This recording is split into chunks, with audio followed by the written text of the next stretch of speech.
Oh, what are the X's, everybody? Welcome back to another episode, or a special episode of the GXWrestleCast. This is the third annual X-IES Wrestle Awards, where I give out my wrestling awards for the entire year. And my wrestling calendar is WrestleMania to WrestleMania. So we're going from the day after last year's WrestleMania, so the first Monday Night Raw, until the ending of WrestleMania 41, and that is going to be my entire year, not taking into account the week that's already passed. That's in contention for next year's X-IES Wrestle Awards. So, holy crap, we have a lot of awards to give out here. Let me just start off by thanking everybody for listening. If you are listening to this podcast, if you just started listening, if you've been here since the beginning, doesn't matter. Thank you. Thank you so much for listening to me ramble about wrestling. I've been a diehard wrestling fan for a very, very long time, and it's just been really fun just venting expressions and just talking about wrestling for, this is 3-4 years now I've been doing this. Regardless, been a blast. So here's to another season of wrestling, and we're going to get into a big old retrospective of the year of AEW and WWE. Now, as far as I've thought about canceling the AEW side of things, but I think I'm still in good shape here, so I'm going to continue going on, reviewing both AEW and WWE shows. I broke past 10,000 downloads this year, so again, thank you everyone that's been listening, hanging around, share it with your friends, left a review. You're all awesome. So you want to continue being awesome, let's just continue listening to this podcast. That's all you got to do for me, but let's just freaking dive into it, bro. We got a lot of awards to give out here. Let's just start with the first one. Entrance of the year. Now, some of them are new. Some I may retire. It's all just how I felt throughout the year. Now, let's just do it. Entrance of the year. My nominees are House of Black / Julia Hart, who's in the House of Black, but I also like her version of it when she does it by herself. Mostly her entrance music it gets a lot of points for her. We got the Judgment Day. Now that is Rhea Ripley and Damian Priest's version before they broke up. The one that they do now is fine, but it was way better with the music of Damian Priest. Rhea Ripley, it was way more metal. It was cooler.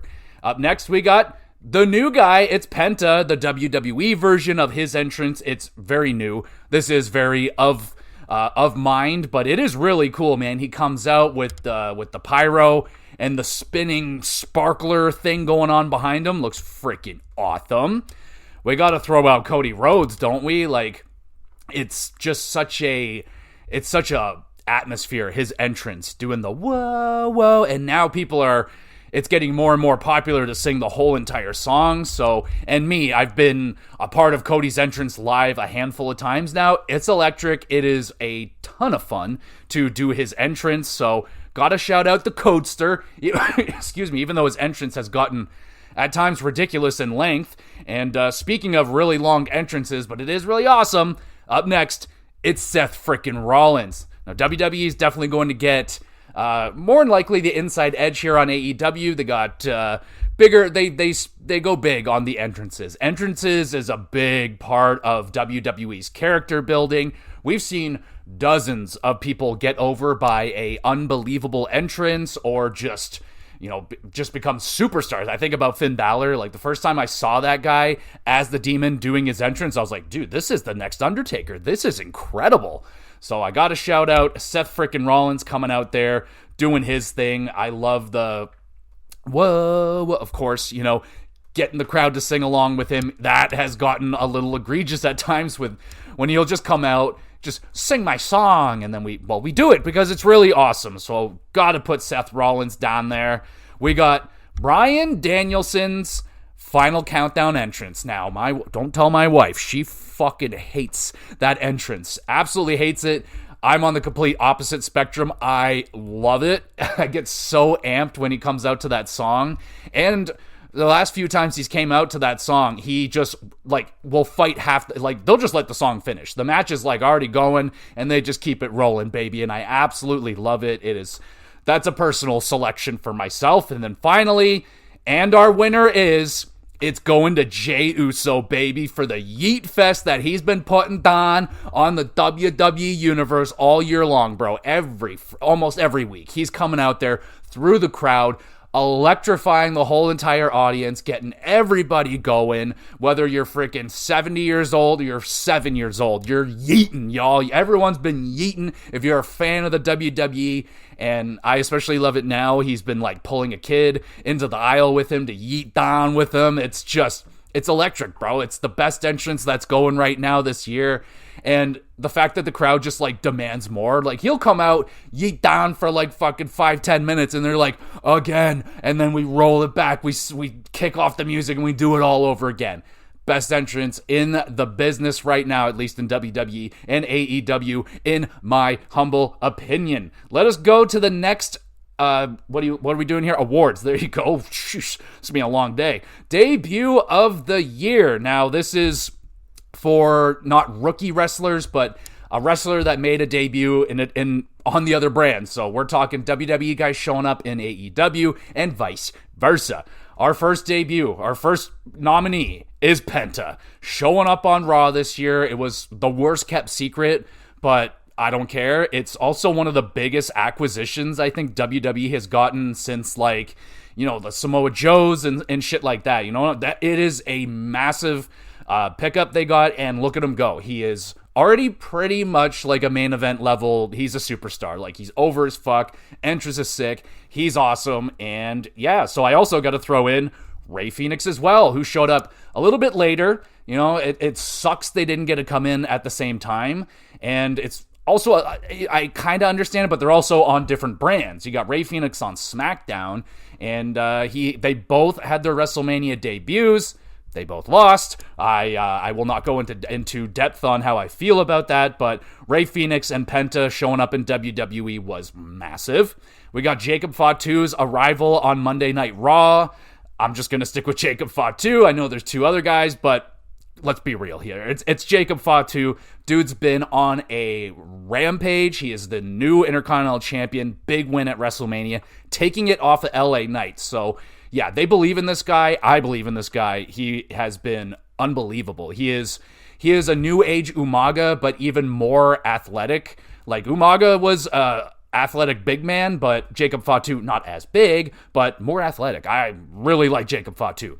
We got Ethan Page's arrival in NXT, leaving AEW, and makes an immediate impact. He becomes NXT champion in a shocking win. I was there for that. That was in Toronto. That was wild. My wife and I love Ethan Page, and All Ego has been a great fit for NXT. We got Ricochet in AEW.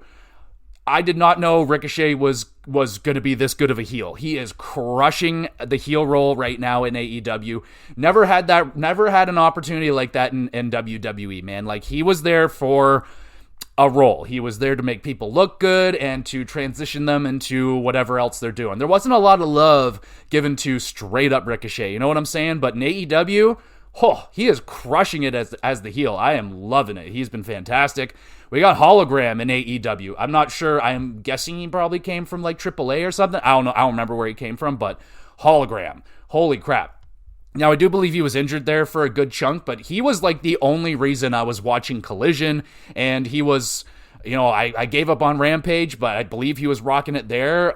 Hologram is insane, and I still believe he is undefeated so far, still in AEW. He's like 16, 15, and 0 or something like that. So he's been great. Julia in NXT has been awesome, and I'll pair her with Stephanie Vaquer. And shit, I'm throwing Zarya in there as well, because it was kind of that holy trinity that just showed up in NXT all together, and that was already at the point when the women's division in NXT was bumping. Holy crap. And then now these three came in. And then you got Jordan Grace as well. Like, I'll fucking shout her out as well. But she hasn't been there very, very long yet. But, dude, Julia, she's already been the champ. Vacour's she's been a double champion. And the rivalries and the setups that they're doing, like, the stare down, it was Julia and... who stared down with her? Becky Lynch or something? I don't remember, but there's like so many stare downs, so many potential banger matchups between all these new women that got shoved into NXT. It's been wild. And that's all of them. Yeah, I got them all. All right. The winner will be... I'm struggling on this one because it's a three-way race between Jacob Fatu, Ricochet, and Stephanie Vacour. I've honestly preferred Julia, but Stephanie Vacour, the double champion. She's made a bigger impact, I feel like, so far than Julia.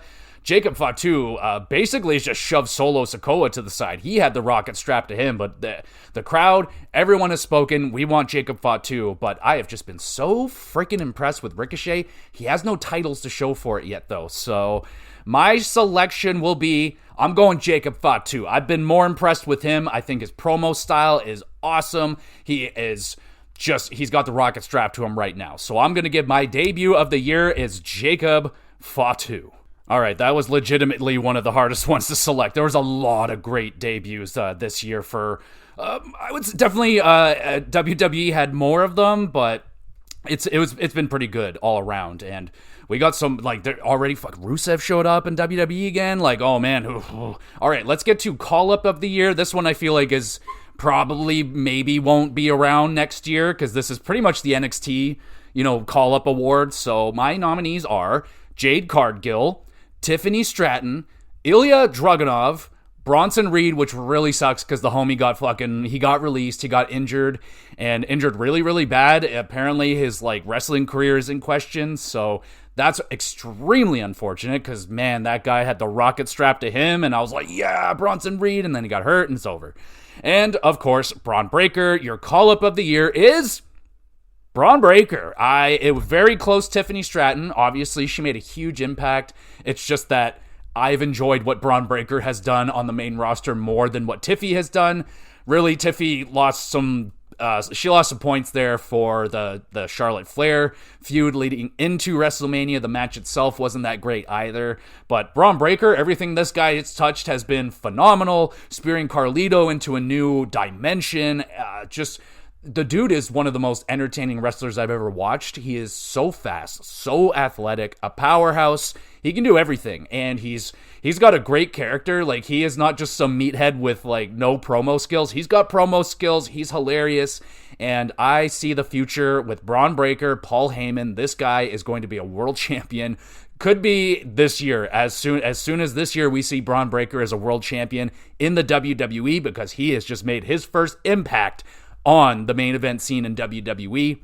He's already plowed through the Intercontinental Championship scene. Yes, he lost it at WrestleMania, but all I saw was, this guy's promoted to the main event level, and that's exactly where he's at. That's where he belongs, and that's where he's staying. Braun Breaker, call up of the year.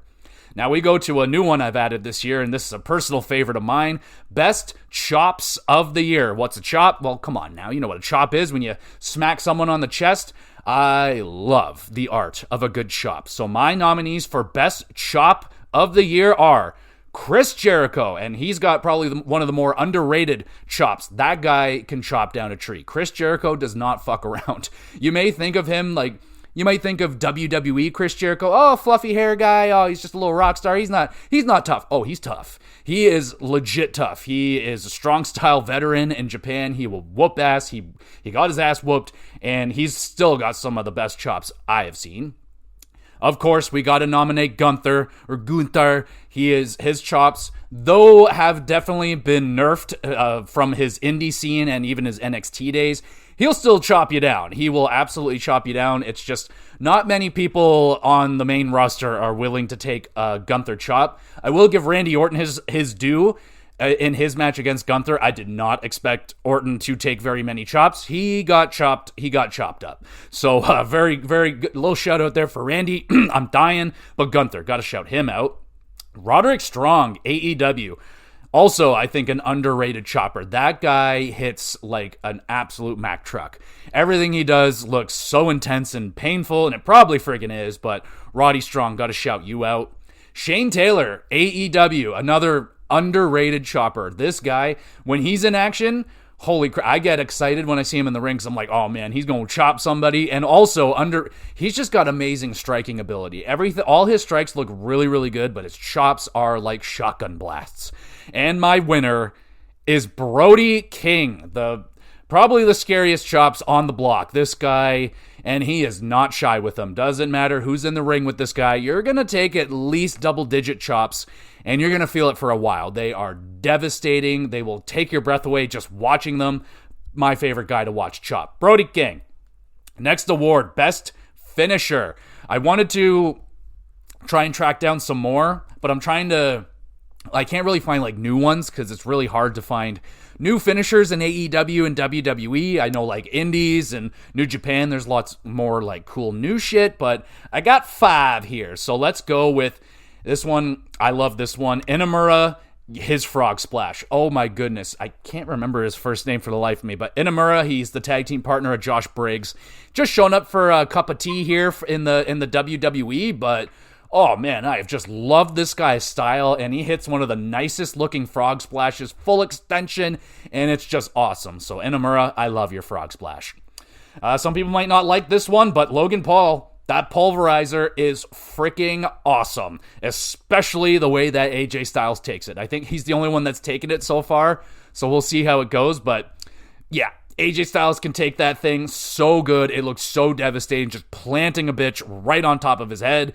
Looks awesome. So yeah, Logan Paul's got a really awesome moveset. He pretty much like a creative wrestler moveset. Like, he's got Shane McMahon, fucking big elbow drop. He's got, it's cool. It's good.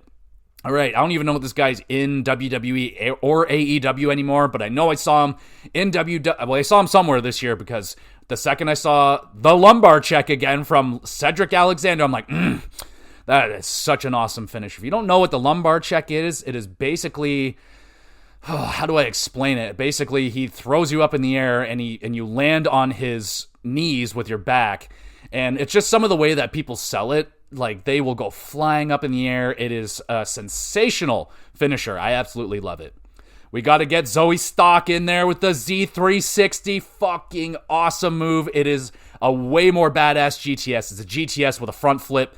And, well, she flips the person, like, backflip them into the GTS. Now, the only reason she's not going to win is, well, honestly, the other finisher that I've chosen is a little bit cooler, but sadly, Zoe doesn't hit it consistently. It is a tough move to pull off, no doubt, but I feel like I've seen more ugly Z360s than I've seen good ones, but when they're good, they look so good. But the winner, without a doubt, is Sol Ruka and the Soul Snatcher. Great name and a bad-ass move, and she can do it in numerous ways. I've seen her springboard it.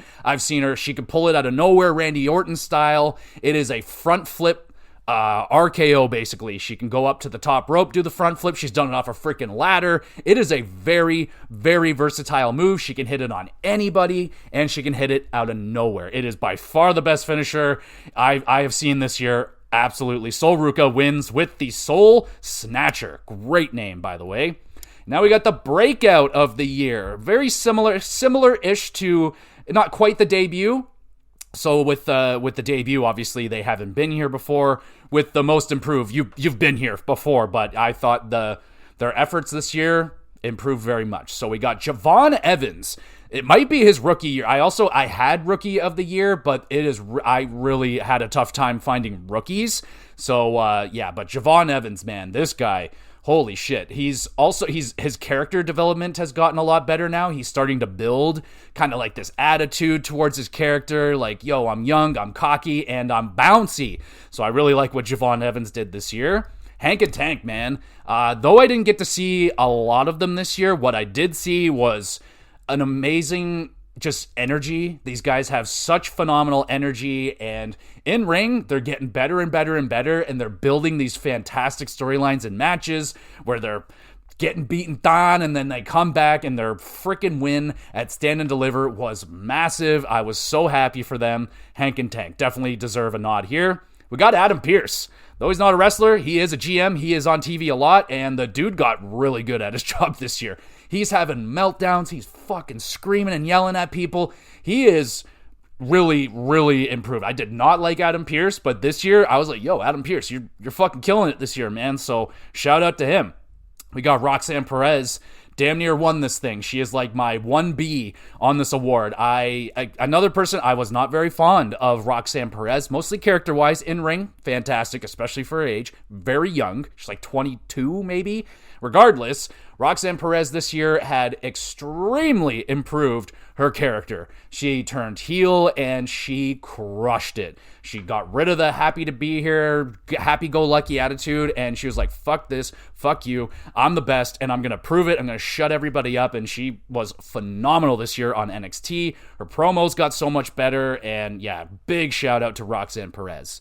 We got Kalani Jordan, who, really good. Like, she had a great rookie year. She's building on her, again, more character development. She's getting more of an attitude, which is good, because a lot of people come in with the happy-go-lucky attitude thing, and you got to drop that quick because it's a death sentence. And thankfully, Kalani is starting to shed it, building up an attitude. In ring, she's already extremely good, but yeah, she continues to build, so she gets a shout-out. And my boy, Bronson Reed, dude improved big time this year, having big matches, main event level matches, and just going all out, man. He was really giving it his all. Sadly, I think he went too hard. He broke his foot, broke his ankle, something like that. And sadly, he got released. So I sadly cannot pick Bronson Reed. But my winner is Obafemi Darula of NXT. Dude's been crushing it. Absolutely crushing it. All across the board, he's gotten better storytelling-wise in the ring. Character development. Being able to have great rivalries with everybody in ring. He is unbelievable, man. This guy has a motor on him. For a man his size, he can go. He can go 20, 25 minutes, have a fantastic match. He is so giving in the ring as well for a big man. Like, he'll be in a match. He is not afraid to sell. He is not afraid to take a bump. He is very giving, I find. I love Obafemi. His promos are hilarious. He's got the crowd in the palm of his hand. Like, this guy is truly the ruler of NXT, and he has improved a lot across the board. Very, very impressive. My winner, Obafemi. Now we got the underrated / underutilized award. There was this one. I could have had 50 people on this list. There are so many underutilized wrestlers out there, but I understand there's only so much TV time. So this one, we got quite a few. We'll start with Harley Cameron, who is starting to get more of an opportunity right here. I was devastated she didn't get the big win in her hometown. I thought that was absolutely time. She is so talented. Like, beyond wrestling, she's tranquil. She does the puppets. She does puppet things. You know what I'm saying? She can fucking sing. She can dance. She can act. She's hilarious. Like, and she could wrestle. Like, I'm hoping this will be the year, the coming out party at Harley Cameron, because the crowd's behind her. I'm behind her, and I hope everyone's behind Harley Cameron because she's freaking awesome. Who else is awesome? Brian Cage. Come on down, Brian. Dude is an animal. He is the size of Batista at his biggest, and he can do backflips and springboards and fucking shooting star presses. The guy is insane. I cannot believe he has not become a world champion. Like, how have you not been able to market this guy? He is so fun to watch in the ring. Like, he can even do, like, I made it a point, like, yeah, okay, dude's not that good at promos, but he's even improved in that. He's made me laugh in the few promo. He just doesn't get opportunities. It's been ridiculous. Like, AEW has a squash situation going on that's really, really bad, and they just keep putting people in squash matches, not letting anyone build. But Brian Cage, dude, oh my goodness. We got Ivar, who really got an opportunity to shine in a singles role while his partner Eric of the War Raiders was injured, and he absolutely crushed it. That guy showed to me, like, dude, he can crush it in a singles role. Another big man that can do little man things. Ivar's doing handsprings, he's doing backflips. You're like, what the fuck, man? Like, 300 plus pounds. Like, I couldn't do that if I weighed 30 pounds. Like, it's absolutely insane what the big men can do in wrestling these days. Like, I am consistently blown away, and I was constantly blown away at what Ivar can do in the ring, and he crushed it in his solo role, back with his tag team partner again, and like, the War Raiders themselves, I think, are fine. They get tag team championships on the regular when they're not injured. They get a lot of rebranding and a lot of this and that. But I think Ivar on his own, man, like, that guy just, you're sitting on an absolute diamond right there.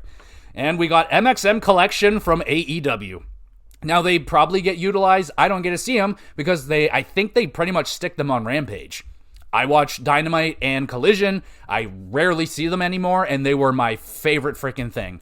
I love MXM Collection. They are so funny, and what people would probably call castaways from WWE, and I see I see what WWE was missing here, because these guys are insanely funny, insanely creative, and yeah, dude, they can actually wrestle pretty fucking good too. It's Mansoor and, I don't remember the big guy's name. Doesn't matter, but they are freaking hilarious, and they've been, again, I don't get to keep up with them because they keep them locked away on Rampage for some reason, but they've been hanging around Johnny TV and been doing the fashion thing. I think they're freaking phenomenal, and they should be utilized. Like, instead of having squash matches, 2 or 3 of those a week, why don't you use MXM Collection and Brian Cage and freaking Harley Cameron more and all this? I got more. How about the Beast Mortals? Come on, Don. Beast Mortos is another big man that can do little man things. He is insane. He sells his soul for his opponents.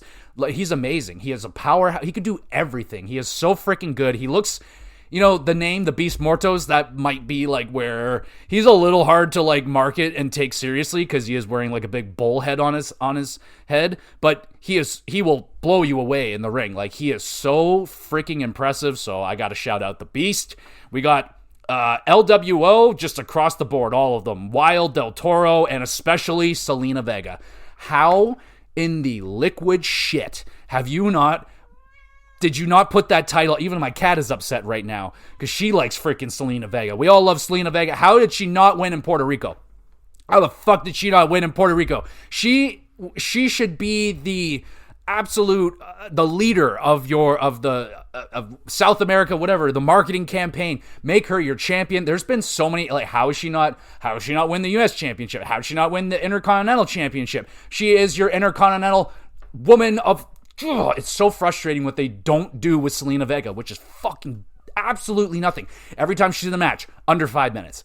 She might win. She might lose. Classic 50-50 booking there with Selena Vega most of the time, but so many crucial wins where you have an absolute megastar on your hands. She is gorgeous. She can wrestle. She can cut an amazing promo. She's got attitude. She's sexy. Like, what more do you need out of Selena Vega? And she does nothing but impress me, and all they do is give her the smallest amount of opportunities, and it makes me very upset. Same thing with Del Toro and Wild. Like, every time those guys are in the ring, they're fucking flying around doing crazy lucha shit, innovative moveset, and they're kind of trapped behind the bigger luchadors right now. But whenever they're out there, they're freaking phenomenal. But Selena Vega, I am still to this day baffled how she has not become a champion yet in this company. She is so freaking good. They're sitting on a landmine of diamonds with her, and they just don't want to use it. We got Chance and Carter. Tag team, fantastic. Love these two ladies. They are just one of the real legit women's tag teams that just wasn't like thrown together. They're like, yo, Zarya, Sol Ruka, just team up now. And they're a great tag team, not gonna lie. But Chance and Carter from day one were paired together. They wear the same freaking outfit. They come out to the same freaking music, and they work really well together. They do the keg stand, do a lot of cool tag moves. They were champions, but since then, they've just been, forgotten about. Might have had some injury problems, but regardless, I remember the last time they were on TV, they're like, oh, we haven't seen Chance and Carter in, months. And I'm like, why? Why? They're so freaking good. I don't understand. And every time they come out there, they're really good, and there you go. But my winner, and this is a tough one, because all of these people are deserving of this, but Big Bill. Big Bill in AEW, this guy is just, he's another Wardlow. They've done the Wardlow fucking thing numerous times where they have this, basically what Batista was in Evolution. You got the asshole running the group, and he's just belittling the guy that people are actually rooting for and and that's Big Bill right now with Chris Jericho and the Learning Tree. I don't even know why they decided to put Big Bill in this Learning Tree thing. He's ready to go. He is massive. He's 7 foot tall. You can't teach that. He is incredibly fun to watch in the ring as a big man. As a big hoss, he is just devastating. Those big hoss slams, the big boot, the choke slam. He murders bitches. He looks incredible too. He's ripped. He is absolutely shredded. He looks nothing like what the fuck did they call him in WWE? He doesn't look anything like he did in WWE. Homie is jacked. He is hilarious. He is great on the microphone. The crowd loves this guy, and they don't use him. They use him, but they're not using him to his full potential. They just keep waiting and waiting and waiting, and it's they have so many chances to just unleash him, and they don't. And now now we're on a hiatus. Like Chris Jericho, he's like, oh, I'm leaving. I'm going to do whatever for a little while. And now Big Bill and Brian Keith just got to sit there and wait. So, like, I don't know, man. You're just wasting your time right now not doing anything with Big Bill. So my most underrated, underutilized wrestler of the year is Big Bill in AEW. We go to best promos. Who's the best on the microphone? Who makes me giggle? Who makes me laugh? Who makes me sad? Who makes me cry? Who brings out the emotion? Who got the crowd in the palm of their hand when they got the microphone in theirs? Well, best promo, we got our nominees are Cody Rhodes. I mean, he himself will admit that he may not be the best promo because he has a little bit of a lisp. I don't think that's a negative for him. I think it's all the more of a plus that the guy can still cut a promo whilst having a lisp and still get through it very, like, I personally don't notice it that much. There's much worse. He's worked on it very, very much, and I think he's done a great job. But the emotional promos, he's one of the best, right? Like, when he goes talking about, like, his family and the company and how much it means to him, he's got one of the best passionate promos in the biz. He can get the crowd going really good. He's funny. He's very versatile in the ring. On the microphone, I should say. He can talk with anyone. He can do anything. He can get the crowd going. It's Cody fucking Rhodes, man. It's Cody. That's it. Yeah. So next up, we got Sami Zayn. Another guy that can just really good passionate promos. When this guy goes off, Sami Zayn, man, he can get you teared up a little bit, Mr. Sammy. And when he's talking about, you know, again, very same thing I said about Cody. When he's talking about the things that mean the most to Sammy, you could feel how real it is to him, and it's absolutely real. His emotions are phenomenal. Like, that dude they can get an Academy Award for their performances sometimes on the microphone. All right, we got Swerve Strickland. Swerve's house. Oh, yeah, this guy, very intense on the microphone, extremely intense in the ring. He's got the crowd in the palm of his hands. Well, he can just, the guys that can just, they're like, check this out. And they're like, whose house? And the whole fucking building says Swerve's house. Like, he has that ability. Like, he has the crowd behind him 100%. There's not a lot of people out there that have that, and Swerve absolutely has that. Super mega popular, and he can crush on the microphone. He can just get really down and dirty with it. He can get very personal. He can get mean, straight up nasty, and I love it. Swerve Strickland. We got Liv Morgan, and I'm throwing in Dom there as well, but Liv Morgan especially, very, very good. Extremely entertaining. Like, I love the feud between Rhea Ripley and Liv Morgan, and Liv stealing Dom away was just masterful. And, like, you know, when Liv was in the crowd, she's like, oh, Rhea Ripley doesn't have this, and she, like, shows off her booty and stuff like that. Just incredible work on the microphone from Liv Morgan. That laugh that she does, it's grown on me. Like, at first, I was like, oh, what are you doing with that? But now that laugh has become iconic. It's like, oh, man, it's so bad. It's so good, though. But Liv Morgan, as a heel, has been absolutely crushing it.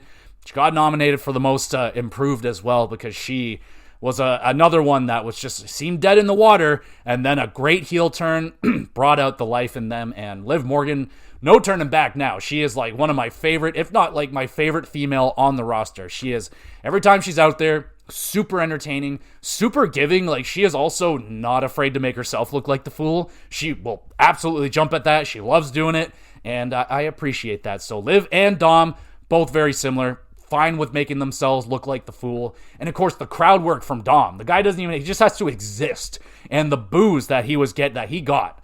It probably won't be getting them right now, because he is over like Rover right now. But the boos that guy was getting, like, and he's so freaking entertaining, so funny. I don't think that was this year or anything, but when he was talking about the prison and all that stuff, like, I spent hard time in prison. It's like, bro, you're in there for 13 minutes. Like, it was out of control. Just settle down. But my winner. Hold on, we got one more guy we got to talk about. Drew McIntyre. Love Drew McIntyre.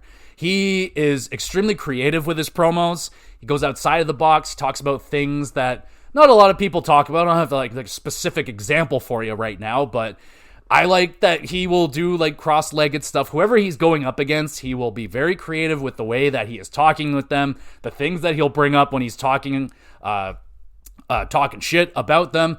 And again, another guy that's not afraid to set himself up for a big burn, get freaking torn down, to get made fun of, and he'll take that. He's taken a lot of hard L's recently, man, and Drew McIntyre just keeps coming back, keeps peppering people with great freaking lines, and he's just so free. I love Drew McIntyre. He's my homie. Not really. I wish he was. I wish we were friends on a personal level. That would be magical to me. But my winner, and I think probably every year the winner is MJF, because MJF, holy crap. It's not fair because he's allowed to do things that WWE just won't do. He can go into the crowd and get into a swearing match with a child. He'll grab a child's popcorn and pour it on his head. He'll spill water in people's faces. He'll spit on them. He'll curse them out.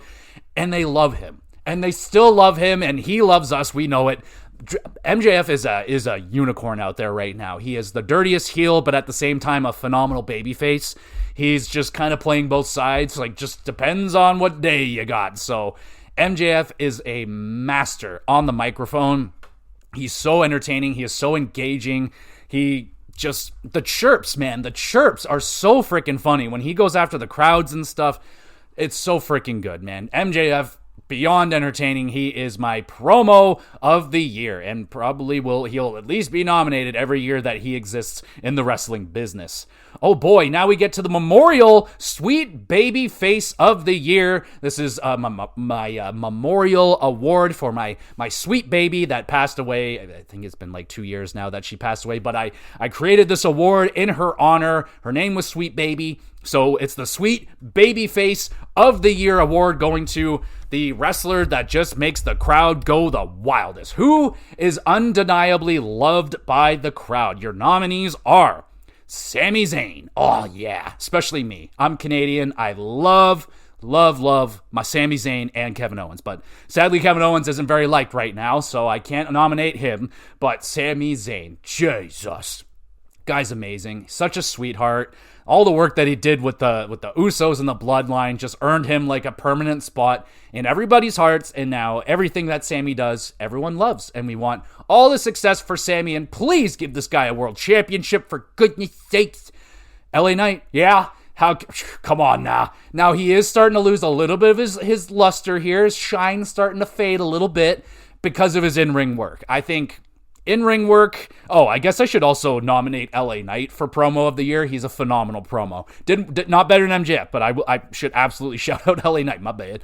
All right, LA Knight though for Sweet Baby Face of the Year. Like I said, yeah, his gleam is lost a little bit now, but he is still over like Rover. He's got one of the most over catchphrases in the business. LA Knight. Yeah, I absolutely love it.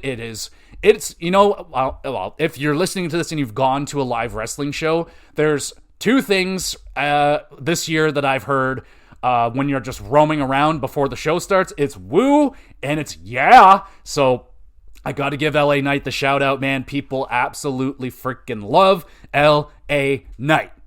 Yeah. Cody Rhodes, gotta have Cody Rhodes out there. Absolutely. People love him, but he's not going to win because, well, he was getting booed. He was getting booed at WrestleMania. He was getting booed in Vegas, especially. And honestly, I don't really, I do get it. It's John frickin' Cena, man. Like, I was rooting for Cena to win at Mania, and spoiler alert, John Cena won. And yeah, so that was fine with me. I think it's going to be interesting what happens with Cody next, because I think people are booing him because we all want to see the heel. We want to see heel Cody Rhodes. We want to see this Homelander version of Cody. That's what everybody wants to see. So I think they're just trying to force it into existence, but you can't deny that Cody Rhodes is omega popular. He finished his story last year. It was demanded. Things got changed last year so that Cody could finish his story because the crowd wanted it, and all year long he got the love. All year long that love stayed until the last couple of weeks until we got closer to WrestleMania. And honestly, that's what I think it is. I just think people want to boo Cody's heel turn into existence, and it might happen. Randy Orton. Oh man, my wife is loving Randy Orton right now on this just Twilight Year era of Randy, where he is just having fun every week. He's just out there to have a laugh, make the crowd happy, drop an RKO or 7, and just send the crowd home happy. That's what Randy's all about right now, and everyone fucking loves the guy. When he came back from injury, that was a huge pop. I think he came out at the show I was at. So it was, Randy Orton is so over right now. He can do no wrong. So yeah, Randy Orton. Bryan Danielson, AEW. They don't do a lot of baby faces very, very good over there, but Bryan Danielson by far is, I think, their most popular superstar that they have, that everyone is behind. Toni Storm's right there. I'd say Toni Storm. I'll shout her out as well. Bryan and Toni Storm are very, very popular in AEW. We got Rhea Ripley.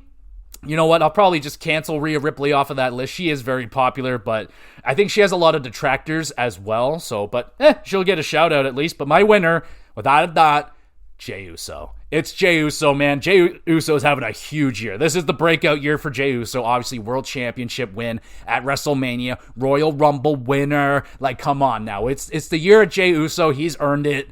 All the years he's put in the ring, man. Like, I'm so happy to see this happen for Jey Uso.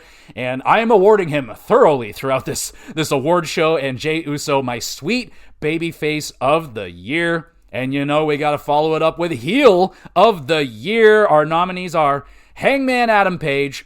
Dude burned down a guy's house. He burnt down Swerve's childhood home. That's fucked up. That's probably the most heel shit I saw this year. That was really fucked up. So, yeah, even though Hangman, like, week to week, don't really know what he is. Like, is he a bad guy? Is he good? That kind of seems to be his character of, like, internal struggle. Like, what, am I bad? Am I good? I don't know, but I just burnt down someone's house, so I'm bad right now. All right, Don Callis. Gotta put Don Callis out there. The guy gets booed to oblivion every single week. He is by far, like, he consistently getting fucked Don Callis chants. Fuck you. Like, just all these, the crowd hates Don Callis, and he hates us back. He is rude on the microphone. He is flipping people off in the crowd, and people are starting to cosplay as Don Callis in the crowd every single week, and it's very, very funny. We got Christian Cage, the absolute scumbag of the earth, even though MJF exists, but Christian Cage, holy crap. It's strictly the trash talking of dead fathers that really pushes the limit on Christian. Like, if you have a dead father, stay the fuck away from Christian, because he's gonna shit all over him, and that is what his character does. We got MJF, of course, another tough one, because, like, again, he's kind of good. He's also beloved and hated at the same time, but mostly hated. Now he's kind of pushing into a babyface, but early in the year he was fucking just. Everyone hated him. The turn on Adam Cole, baby. And yeah, that was bad. And he turned on the fans, and he betrayed us and all that stuff. He blamed the fans for everything. So yeah, MJF had a big heel year. We got Ricochet. I think this is a more of a personal pick for me. I'm not saying that Ricochet is the best I think it's just, I'm delighted. I am just so delighted that I'm just like, I did not know that you had this, bro. I did not know. And he's like so good at it. I'm shocked that WWE didn't let him cook with it. Like, dude, you got the chirps, like you got the moves to back it up, like all the skill in the world, like, and people like, there's all people have on Ricochet is like, yo, you bald, dog. He's like, whatever. Like, I don't care. He's one of the best looking bald men you will ever see in your life. And he's got 20 abs. And do you? So shut the fuck up. Ricochet is awesome. Dom Mysterio and Liv Morgan, as a duo, they're phenomenal. But even away from each other, they're amazing. Dom constantly calling his dad a scumbag and all that crap. Liv just stealing people's boyfriends, for one. That's some fucked up heel shit right there. And then rubbing it in her face all the time and still doing it, you know? They're still together. So poor Rhea Ripley having to deal with that. And then we have Chad Gable. Chad Gable just being an absolute piece of shit to Alpha Academy or the Alpha Babs, just making Otis feel worthless, making Maxine feel worthless, and Tozawa. How can you make those, especially Tozawa? He's such an innocent man. How could you make him feel that way, Chad? Absolutely awful. And his name is Chad. So my winner it's Hangman Adam Page. Homie burnt down a house, man. You burnt down a house. And, you know, that was a big fucking deal. Swerve bought that house. He tracked that house down. That was his childhood home. He bought it for his mama. And then Hangman burnt that shit to the ground and sat in front of it in a big comfy chair and had himself a drink. Probably got some like light degree burns or whatever, but one of the coolest images of the year as well. But yeah, Hangman Adam Page, when he is a heel, he is diabolical. Like, he will bury up your dead dad and burn him. Like, that's how fucked up he is. So yeah, heel of the year, Hangman Adam Page. We got best gimmick. What's a gimmick? your shtick, your thing. What do you do? Does that make sense? You with me? All right. Best gimmick of the year, Dirty Dom Mysterio. He is kind of the man of the people. He is the voice of the voiceless. Is that it? Chicken tendies. Who's talking like that on WWE? Like, who's cutting promos talking chicken tendies and fucking whatever else he's bringing up? He's got a mullet. He's got the mustache. He's just out of control, man. I love it. And he also wrestles. Like, that's what makes a great character, is like, you hate him, but he's also good at his job. You're like, damn, he's also, and he's a champion now. So yeah, Dirty Dom. We got Chelsea Green being Miss United States of America as a Canadian woman. Hilarious. I mean, Kevin Owens has done it. We've seen it numerous times before, but I love how all in Chelsea has gone. The Secret Hervis is here. You got Piper and Alba Fire, dressed up as Secret Service members, coming up with the name Secret Hervis. She's got the outfit all Americanized. Like, she's going all in with it. So I got to give Chelsea Green and the Secret Hervis their props. Timeless Toni Storm. Absolutely. I don't even really know how to explain this. It seems like a woman that is lost in some sort of, I don't know, Showtime era. I don't know where she is stuck, but she is just so entertaining, coming out with all this pizzazz. I love pizzazz, and Toni Storm is absolutely pizzazz. And I love that fake out that she did when she came back as Toni Storm, and then she was like, I knew it from the beginning. I'm like, she is still Timeless Toni. I know it. She's acting. And then she reveals, she's like, I've been Timeless Toni the whole time. The tramp is champ. I love her. I absolutely love Timeless Toni. The gimmick is awesome. All right, who's next? MXM Collection. Talked about them a little bit earlier, but they're like the over-the-top fashion model guys. Extremely freaking funny. Over-the-top shenaniganery. Hilarious segments. I love them. We got Giga Chad Gable, a.k.a. Grande Americano. He's been rocking that look as well. But Giga Chad Gable being the absolute douchebag of Alpha Academy. And now he is rocking the Grande Americano, which is also phenomenal. He is pretending to be this luchador hero of Mexico, and he is not. He is absolutely not that. He is Chad Gable in a mask, and it's hilarious. The promo thing, the segment that they did for WrestleMania, where he's cutting a promo, clearly doing it in English, but they're dubbing over his English with like Mexicanized English. It's amazing work right there. The terrible Photoshop stuff they've been doing with it, amazing. I've really enjoyed Giga Chad Gable and Grande Americano. But my winner for best gimmick of the year is the Outrunners. Yeah, brother. Fucking 80s old school shenaniganery from these guys, and I love it. They got the skullets,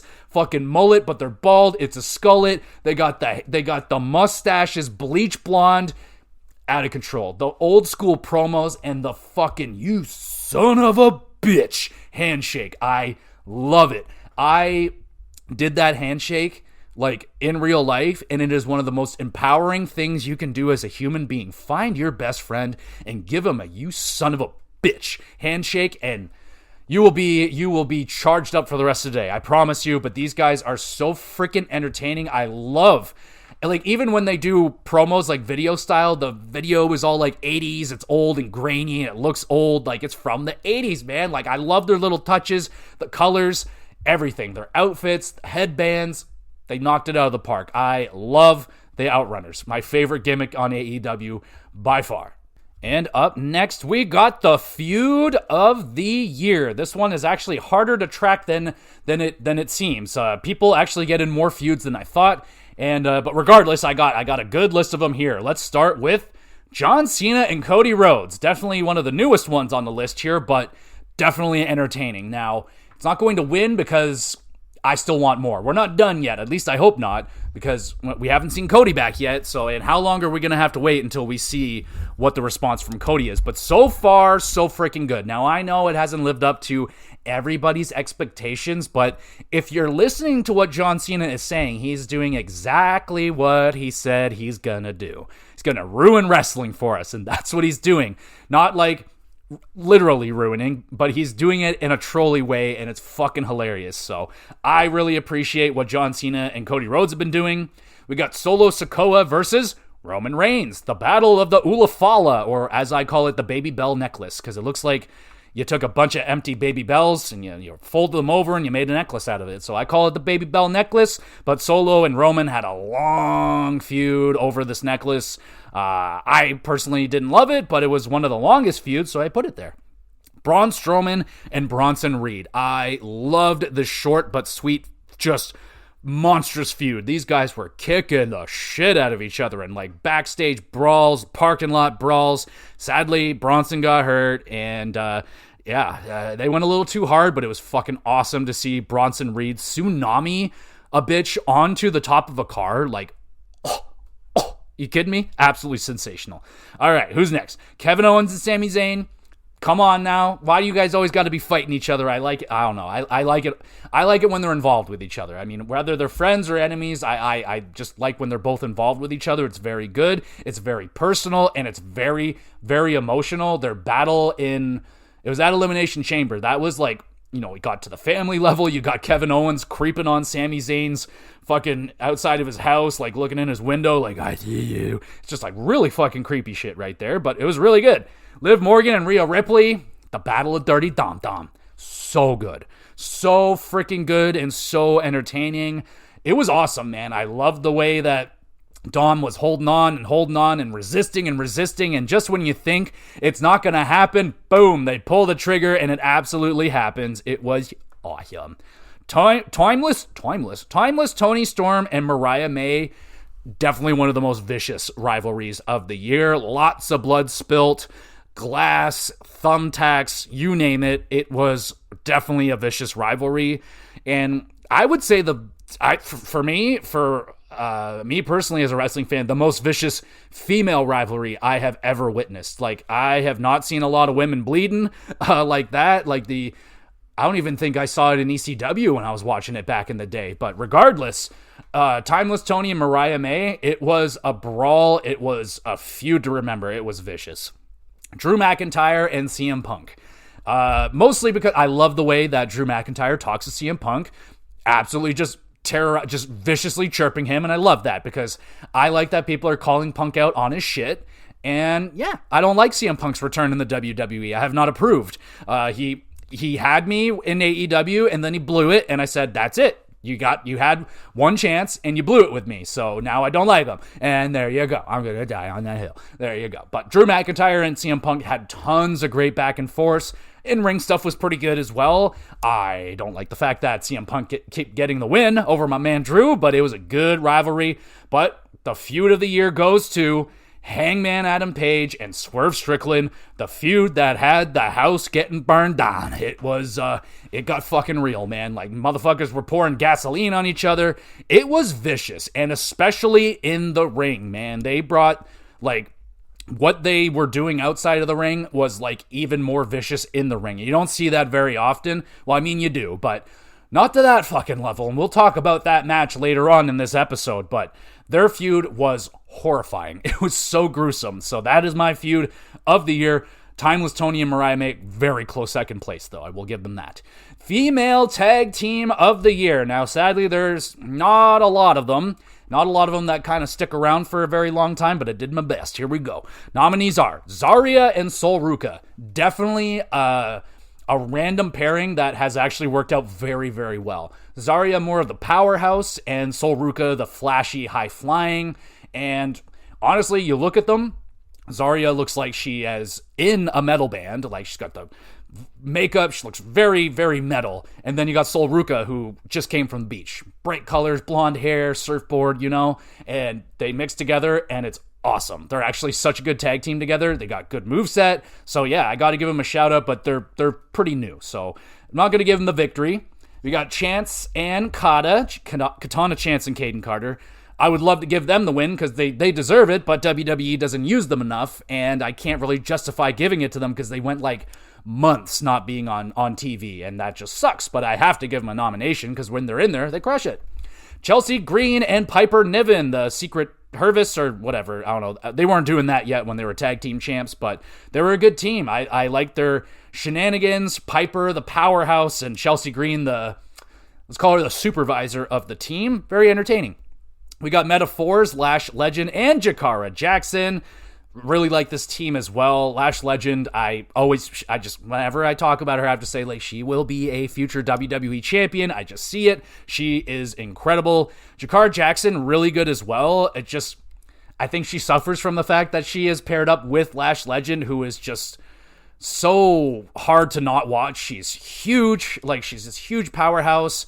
And she's just so flashy in the ring. She can do a little bit of everything. But yeah, Jakara is right there. She is great as well. Just doesn't have...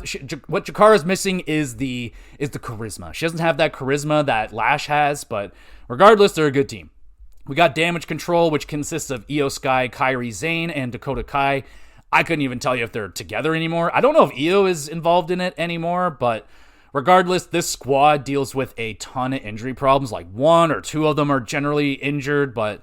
yeah, so they struggled with consistency. You got Bianca Belair, Jade Cargill, and Naomi, even though that ended really badly. While Bianca and Jade were teamed together, they were really good. Powerhouse team, and then Jade got, kayfabe injured, and Naomi takes over. Naomi ended up betraying Jade. She was the bad girl in that, and so, they're not a team anymore. But I think the clear-cut winners will be Liv Morgan and Raquel Rodriguez, like multiple-time champs, even though they lost their titles at Mania, won it back the next night, and then, they successfully defended it. So, they won it, lost it, then won it right back. Whatever. I mean, I don't like what they're doing. I don't like really what they've done at all, period. Like, every single thing that they've done with the Women's Tag Team Championships just hasn't really been good, you know what I'm saying? So let's hope that this year is stronger and the tag teams can stay healthier and maybe make some more legitimate tag teams. You have Sol Ruka and Zarya there, but now you just had Sol Ruka. She just won the Women's North American Champion, so now she's set for singles. Zarya, she came in looking like she was set for main event singles stuff, and now they got her in a tag team, so I can't really see them sticking around together for much, much longer, but we'll fucking see. But yeah, Liv and Raquel, they did good this year. So that is my female tag team of the year. And guess what's next? It's the male tag team of the year. We got Hank and Tank. I just tossed them in here last second because I love them so much and I'm so proud of them that they won their big match and they got their first tag team title, but they're not going to win. We got the Hurt Syndicate. That's Bobby Lashley and Shelton Benjamin.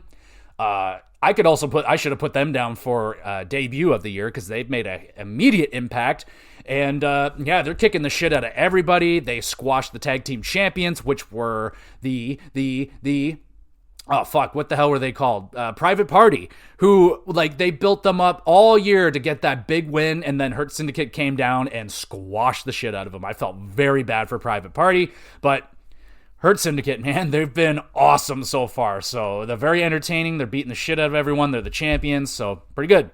You got Buddy and Brody from House of Black. They I believe they're pretty much split now, but when they're in the ring together, they're pretty good. But they keep changing their names. It was weird. They're House of Black when it's all 3 of them. They're like the Horses of Blackness or something when there's 2 of them. I don't get it. So they're not going to win.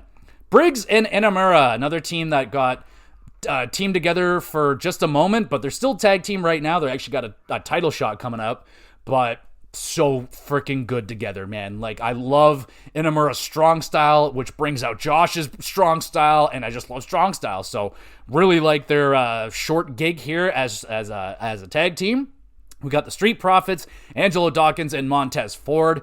Though it wasn't their strongest year because of a lot of injuries, but they seemingly back on track now with a little bit of a rebrand. They're a more serious, but still the Street Profits. They're still fun. They're still good guys, but they're a little more cool, a little more tough. I don't know. But great work out of them as always. But my winner, without a doubt, is Fraxium, Nathan Frazier, and Axiom. These guys absolutely crushed it this year.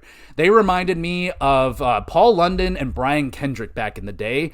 They were the tag team champions for well over a year, and they were just workhorses, man. They just had so many good matches with every tag team that they got thrown in there with, and just their performance so fast and flashy, and it just reminds me of Axiom, Fraxium.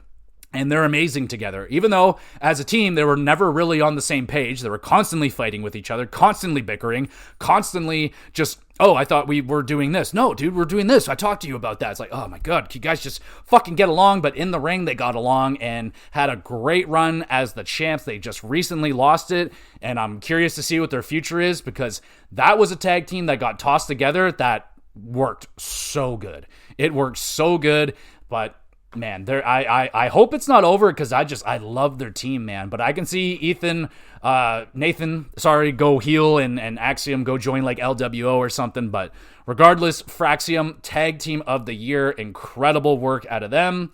Now we go to Female Wrestler of the Year. Your nominees are Mariah May from AEW. Incredible work out of her this year. She was definitely like one of the wrestlers that would step up the most when it's pay-per-view time. When it's her big match, she left nothing out there except her blood and sweat and tears, all that stuff. But she was incredible this year. And Liv Morgan had a fantastic year as well. Her matches were really good. Her promos, her character in the Judgment Day was phenomenal. Her feud with Rhea Ripley was great. So she's getting a nod.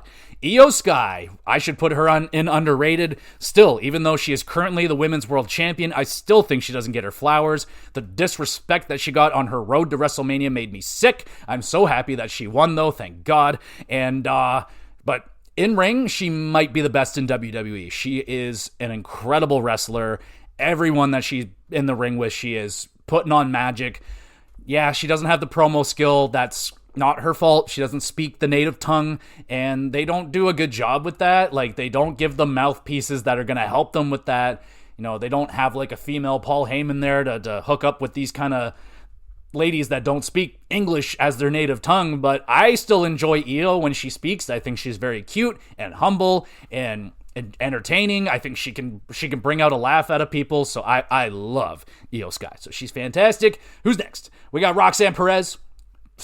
Improved. Her matches are so fucking good, man. She is an incredible wrestler, and she's still so young, man. She's got like 20, 30 years of amazing wrestling left in the tank if she wants to go, and I'm there for it. She's amazing.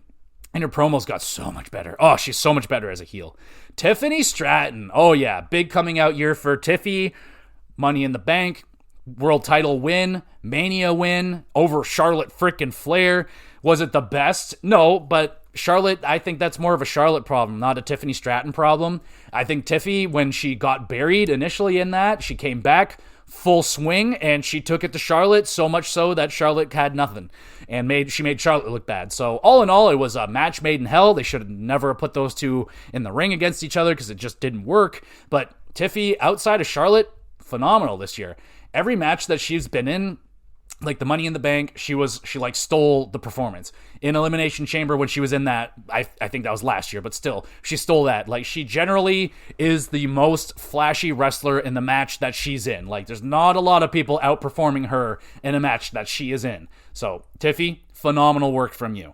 And we got Mercedes Moné. Oh yeah, she was off to a bit of a slow start in AEW. Yeah, she's rocking all this gold, but recently, like the last couple of months here, she's been on an absolute tear. Banger after banger after banger, and just title defense. She's just constantly defending her titles. She is putting on great matches with pretty much everybody. And yeah, like, consistency is key with her. Like, she just week after week, she's been a workhorse for AEW, carrying all these belts, and she's having dream matches right now with Athena. I hope they go deep with that and just keep those matches coming. Mercedes, you're rocking it right now. But my female wrestler of the year goes to Timeless Toni Storm. Unfucking believable work out of Timeless Toni this year. The development of Timeless Toni, the character, her in-ring matches are some of the most brutal that I've ever seen against Mariah May for a female wrestling match. Absolutely out of control. Stole the show. Whichever pay-per-view that was on, they stole that show. It was the best match of that show. So freaking good. Timeless Toni as a character, so entertaining. She goes on commentary. She crushes that. All her segments are funny and creative. She's amazing. She's got all these hilarious freaking catchphrases. Freaking everything she's touching right now is absolute gold. My female wrestler of the year, Timeless Toni Storm. And you guessed it, up next, Male Wrestler of the Year. First nominee, Konosuke Takeshita. The dude is an animal in the ring. Animal. I love watching this guy wrestle. They did the right thing. They gave Takeshita a mouthpiece in Don Callis. He's from Japan. He doesn't speak the native tongue, so they give him a mouthpiece in Don Callis, and he speaks for him, and then Takeshita goes in the ring and beats the fucking shit out of you, and I love it. This guy's matches are so good, so stiff, so just, so snug. I love watching a Takeshita match. Doesn't matter who he's in there with, it's going to be good. Braun Breaker, come on down. Holy jumping. This guy is a monster. He's a machine? Like, what is this guy? Athletic, like uber athletic. This guy's insane. He leaps to the top rope with ease. He will, the speed that he puts on, like when that guy runs the ropes, I've never seen someone run the ropes that fast before. At that size, at that speed, like, dude's clocking in like 30 kilometers an hour or 40 or some shit. It's barely human possible. You know what I'm saying? He can do everything. He can do backflips. He can cut a promo. He can cut through you with a stare. He is a badass. It says so on his trunks. And like 99.9% of people in the world look like an absolute goofball if they put badass on their clothes, but not Braun Breaker. Braun Breaker is a legitimate badass, and he is getting my nomination. We got Swerve Strickland. Dude is an absolute workhorse, puts on instant classics with pretty much everybody, and can build, one of the few guys that can build compelling storylines in AEW. There's not a lot of great storylines or great feuds being built in AEW on a consistent level, except from Swerve. Every time, like, whenever he's getting into it with someone, you're like, oh, this is going to be ugly. This is going to be ugly, and it always is, and he always delivers. Swerve Strickland. Bryan Danielson, come on down. Now, it sucks that Bryan got hurt, so he's been out for a good chunk of the year, so I won't be giving it to Bryan Danielson, sadly, but the work that this guy puts in after the shit that he went through with concussions, and it's still unbelievable what he is doing. So, gotta give Bryan Danielson the shout out. Cody Rhodes. Okay, let's talk Cody. Cody gets big points for, being he carries the company on the back of his shoulders. He's doing the signings. He's doing all these meet and greets. He's doing Monday Night Raw every single week. He's at all the PLEs. He's doing he's in every commercial. He's in every advertisement. He's in all the things. He puts on good matches. I'm not going to say the guy's the best wrestler out there in the world, but he can put on a banger. I'm not going to say him versus John Cena was the greatest match. If you were expecting a 5-star match out of Cody Rhodes and John Cena, what are you smoking, and can I have some? But, yeah, dude, Cody can have matches. Like, if you ever want to see Cody Rhodes have, I still think Cody Rhodes' best match is his match against his brother, Dustin Rhodes, AEW. Go check it out. It's a bloodbath, but it was incredible. But Cody can tell a very compelling story in the ring. He can obviously run a very good storyline with pretty much anybody you're going to put him in the ring with. We saw what he can do with John Cena. He can stand in the ring with one of the best in the world on the microphone, one of the best of all time on the mic, and he hangs in there. Absolutely no problem. You can trust Cody, but he is not my wrestler of the year. My wrestler of the year goes to Will, by God, Ospreay. How can it not be? This guy has had so many of my matches of the year. Like, it's insane. This guy is consistently, week after, if he is in a match, he is almost guaranteed to make my 3 stars, because every match this guy puts on is fucking crazy, man. He goes all out for every single match, but somehow finds an extra gear for pay-per-views. Like, I don't know where he finds it. Sometimes it gets repetitive. Most of the time it's not. Like, even what is being repeated is fucking insane, right? So I know there are detractors of Will Ospreay and say, oh, all he is a gymnast and he just does flips and shit. The guy is taking brutal bumps, brutal freaking stiff shots to the face every week. The guy is an absolute workhorse, and like, he is giving you so much. He is giving us his body. He is sacrificing so much in the ring for us and for what he loves. And I appreciate it beyond what I can show you. So here's a fake digital award. My Wrestler of the Year award goes to Will Ospreay. And now we are at the final 2 awards. We go now to the pay-per-view, or PLE, of the year. So I have, I just listed down, I think it's like my top 9 here that I have. All right, so we go with number 9 is WWE's Backlash. That was in Paris, and they also get the honorary Crowd of the Year award because, well, my wife hated it. And I understand why people didn't necessarily love the crowd in Paris. Yeah, they did hijack the show at points at certain times, but you can't deny their influence. Like, they were the first show in Europe in a while, and I think that's the first time they've ever been to Paris. And their cheering, their chants has absolutely influenced Canadian crowds, American crowds, all the crowds. Like, all of a sudden, we are chanting for Cody. We're singing songs more. Like, it absolutely influenced everyone, all the fans, to be like, yo, we can be a lot more rowdy, man. So, thumbs up. Shout out to Paris. They're going back there. They're going to give y'all a pay-per-view next year. And, yeah, dude, it's going to be awesome. So, that was WWE Backlash. That was a great pay-per-view. There's going to be a lot of AEW. AEW Dynasty in St. Louis was great. AEW Double or Nothing in Vegas, that was great. So those are all the ones that I gave 8 out of 10s. Now we move to the 8.5 out of 10s. You got NXT Stand and Deliver. That's the most recent pay-per-view on the list here. That was on the WrestleMania weekend. I believe that NXT did better than the WrestleMania night 1 and 2. It was a better show overall, and I really enjoyed it. You got WWE Elimination Chamber in Toronto. Take this with a grain of salt because it got extra points because I was there live and I had an absolute blast. It was such a fun freaking show. And of course, the legendary John Cena heel turn goes down in Toronto. I really love the fact that John Cena just loves Canada now all of a sudden. He really loves coming to Toronto. He loves the way that we react. And yeah, we went fucking crazy there at Elimination Chamber, but I had a blast.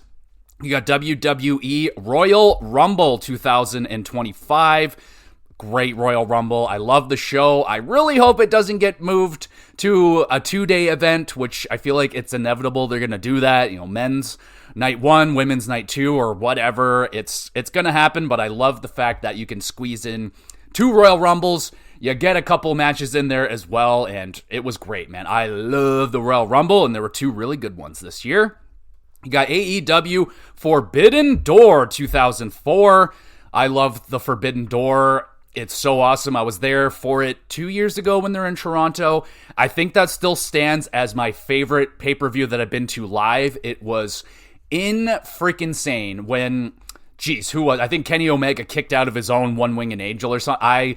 That was the biggest pop that I have ever done. I jumped out of my seat, and there was like, me and this French guy were just going fucking crazy, man. It was so much freaking fun. But I love Forbidden Door. The theme behind it is that you got 2 companies coming together and just building up dream matches, and you just have this incredible pay-per-view. New Japan versus AEW. It was awesome. You got AEW's Revolution in Los Angeles. Great show right there. AEW's very good at elevating their even though I feel like they go pretty much all out every single match, AEW steps it up for the pay-per-views, give you a bigger match, a bigger effort. And WWE, they step it up a little bit, but it's starting to kind of all blend together, like weekly viewing to PLE. They don't really have that huge jump anymore that they used to, but regardless, not talking about WWE, AEW Revolution, banger. Then you got AEW All in Wembley. Absolutely sensational. The biggest show of the year for AEW in front of, I don't remember how many people were there, but you have to imagine it was like at least 40,000 plus. Big show, and it lived up, man. That was the Timeless Tony and Mariah May match, I do believe. Phenomenal matchup right there. Incredible crowd. And I hope they can continue to do the Wembley show. I don't think I've heard of them going back yet, but I hope it keeps happening. Regardless, my favorite pay-per-view of the year goes to AEW's All Out Chicago. This is the only pay-per-view that scored a 9 out of 10. That's the highest rated pay-per-view that I have. I will say I rate on a pretty hard curve, I will say, for pay-per-views. I take into the consideration that people are paying good money for pay-per-views, PLEs, and I expect to get my money's worth. Even though I'm I don't buy the PLEs. I have Netflix. I have whatever ways to watch them, but you know what I'm saying? So I definitely grade pay-per-views on a much harder curve than I do on weekly viewing. You know what I'm saying? So AEW's All Out Chicago, sensational. You got arguably probably the best wrestling crowd in America, in the United States, in Chicago. They always bring the amazing energy, and they brought a banger of a card out there. Sadly, I haven't had time to go back and re-witness all these amazing pay-per-views. That's just not in the docket to sit there, and these are all very big pay-per-views. And but if you haven't had a chance to view some of these pay-per-views, man, like, you cannot go wrong with pretty much any AEW one, man. Like, legitimately, they're all pretty fucking great, and there might be a match or two that's doesn't really belong. They definitely have a problem of shoving in too many matches on pay-per-views at times, but man, do they ever deliver a lot of great matches on their shows. But All Out Chicago, Wembley, you can't go wrong. If you want a little bit of fun, a little bit of different company, you can't go wrong with Forbidden Door. And my favorite personal WWE pay-per-view is Royal Rumble. I love the Rumble, but a special shout out to Elimination Chamber, because I was there and it was awesome, so gotta shout that out. But pay-per-view of the year is AEW's All Out Chicago, and AEW held the top 4 slots so yeah, they definitely got something cooking there for their pay-per-views, but week-to-week viewing, a little bit of a struggle at times. All right, now we get to the final award given out. It is my top 10 matches of the year, and I will just say, I'll quickly go through shout-outs here. There are a lot of them, like well over 10. At one point or another, these matches were in contention, but they just didn't make the cut. So we'll quickly go through these. Cody Rhodes versus Kevin Owens ladder match at Royal Rumble. That's a 9 out of 10. These matches are all 9 out of 10. So Roderick Strong versus Will Ospreay, Double or Nothing. You got the TNT ladder match at Forbidden Door. Blood and Guts, Team AEW versus Team Elite. You got Willow versus Chris Statlander, Street Fight, All Out Chicago. Amazing. The Women's Iron Survivor at NXT Deadline. Women's War Games at Survivor Series. Women's North American ladder match at Stand and Deliver. I think that was Stand and Deliver. Yes, that was the opening match. It was sensational. Kevin Owens versus Sami Zayn, unsanctioned match at Elimination Chamber. Will Ospreay versus Ricochet versus Konosuke Takeshita. I think that was just on Dynamite, like insane. Oh, sorry, no, I got it here. International title match at WrestleDream. You got Ospreay versus Takeshita. That was on Dynamite. That was a Owen Cup tournament match. Ospreay, you're starting to see a theme here. Lots of Will Ospreay. Ospreay versus MJF, international title match on Dynamite. You got Briggs and Inamura versus Fraxium at Vengeance. Tony Storm versus Mariah May at Wembley. You got Briscoe versus Fletcher Dynasty, the Owen Cup match, and then Okada versus Will Ospreay, World's End. All these matches at one point or another were in contention for match of the year, but they didn't make the cut, so let's get into the cut. Number 10 is Bryan Danielson versus Swerve Strickland at Wembley. Unbelievable matchup. Number 9. Now again, I didn't get the opportunity to go back and re-witness all of these matches. So many amazing matches, but trust me on this one, you cannot go wrong with any of these matches that I'm telling you about right now. You got Anarchy in the Arena, Team AEW versus Team Elite, Double or Nothing. These matches are always in the name. It is pure anarchy. It is crazy. Lots of wild bumps and just chaotic action. You got Pac versus Will Ospreay, All Out Chicago. Now we're getting into the 9.5s matches right here. Up next, you got Fletcher versus Will Ospreay, the cage match at Revolution, which is, that's a very high praise because I'm not really a big fan of cage matches, but holy crap, man. Kyle, Fletcher, Will Ospreay, damn near killed themselves in that match. It was absolutely unbelievable. Up next, you got Bryan Danielson versus Will Ospreay at Dynasty. Another 9.5 out of 10. Just a sensational freaking matchup. Watching Danielson do what he's doing kind of scares the crap out of me because of all the injuries that he's been through, but he's laying it out there, man. Up next, you got Swerve Strickland versus Will Ospreay at Forbidden Door, 9.5. That is the last 9.5 out of 10 match that I have on my list. And we finish off with 3 10 out of 10 matches. The first 10 out of 10 is Kenny Omega versus Ricochet versus Mike Bailey. International title match at Dynasty. This one is recent memory. This match was unfucking believable. One of the best triple threat matches that I've seen. I say it's the best triple threat match that I've seen since WrestleMania 20. Shawn Michaels, Chris Benoit, and Triple H. That match was incredible. This one, so just nonstop action, man. Absolutely nonstop action. Incredible bumps, incredible spots. Mike Bailey, he just showed up and he's already shown like how fucking good he is fitting in with AEW. An unbelievable match right there.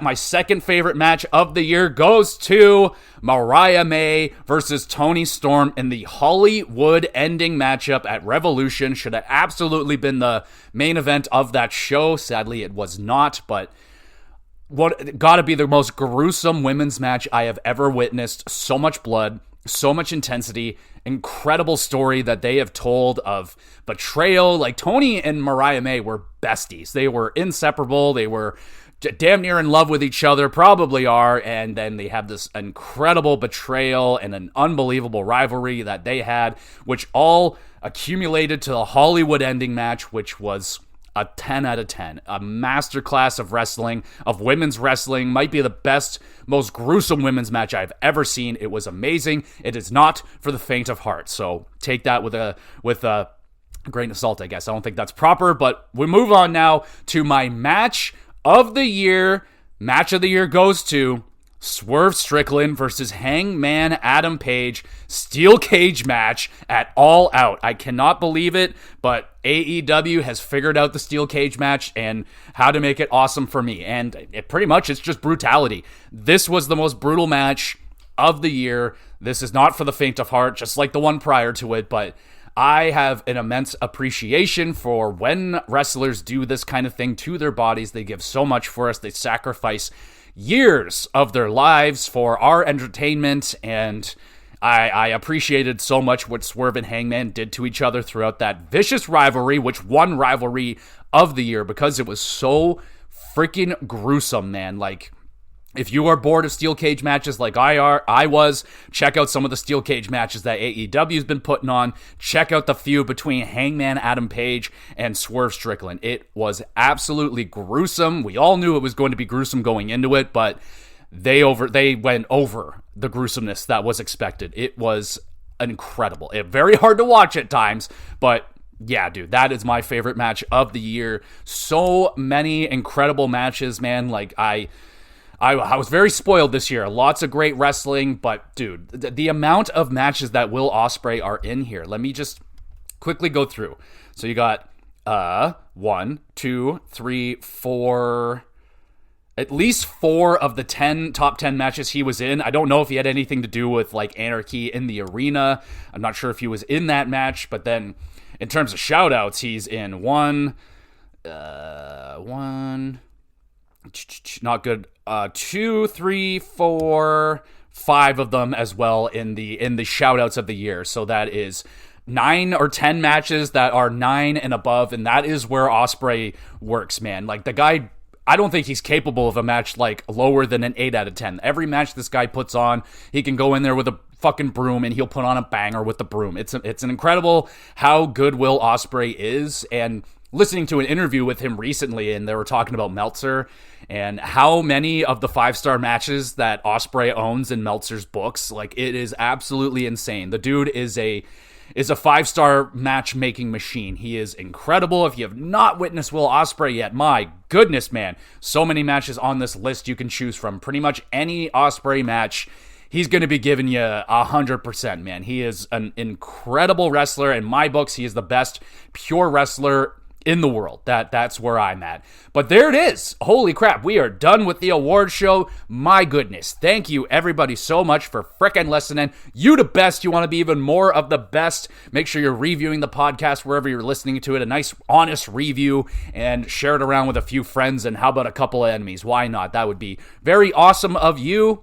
I also upload all of these episodes to the YouTube channel, Gamer GX Videos. Go over there, subscribe, and let me know. Hit me with your wrestling awards. Do you agree with me? Do you think I'm very far off? Especially let me know if I missed anybody. These awards, I'm tracking them all throughout the year, and it's difficult to remember, things that were going on early in the year. If I didn't write it down, then I definitely forgot about it, because the wrestling ball never stops spinning, man. It's just always going to the next week, to the next thing, to the next. It's not very often do we go back and reflect on these things. That's why I like the wrestling awards, because I like a retrospective on the year that was wrestling. So it was a good one, man. It was a good one. I can't remember if I feel like last year was probably a better year overall. This year's WrestleMania just wasn't quite as awesome as we were all probably hoping. It was still good, not great, but it is what it is. So let me know what your wrestling awards, what was your favorite match, favorite wrestlers, favorite everything. Let me know. I try to keep negative things out of the awards. I don't want to award people worst wrestler, worst match. I don't like doing that kind of stuff. It's just not very nice, you know what I'm saying? So we'll keep it with best and all that stuff. Keep it positive and all that great stuff. So yes, if you want to send in any questions, suggestions, comments, anything like that, you can drop a comment on Spotify. You can do that now.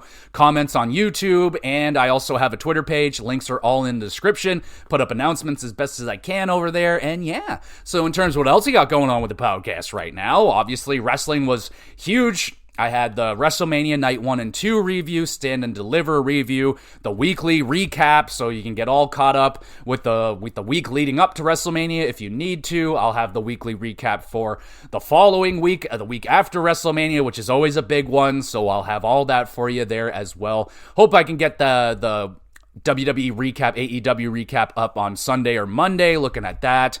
And I'll have the GamerCast coming to you, hopefully. I don't know if it'll be today, Friday, or it'll probably be coming up Saturday. But it will be reviving dead franchises. We'll take a look at franchises that are no longer with us anymore, and I will discuss the ones that I would love for them to come back, make a comeback, rise from the dead, and be awesome again. So we'll be discussing that on the GamerCast.